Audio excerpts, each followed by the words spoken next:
Welcome to the Tech Egg. Don't get scrambled. Enjoy the video. In this video, I will show how to make rock candy for geode cakes. First, gather your ingredients: granulated sugar, water, food coloring, and wooden skewers.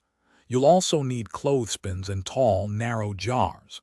The key is creating a supersaturated sugar solution, which is essential for growing beautiful, edible crystals.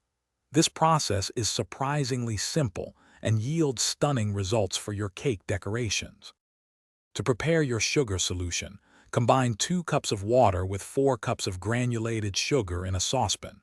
Heat this mixture gently over medium-low heat, stirring constantly until all the sugar crystals have completely dissolved. It's crucial not to boil the solution.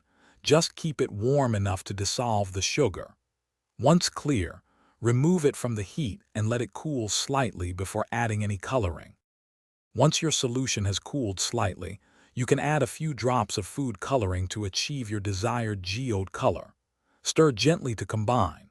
Next, dip your wooden skewers into the solution, ensuring they are fully coated.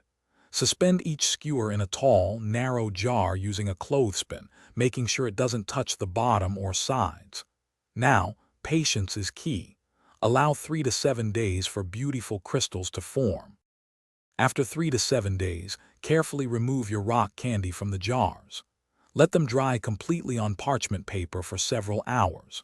Once dry, you can break larger pieces into smaller, irregular shapes, perfect for mimicking natural geode formations on your cake.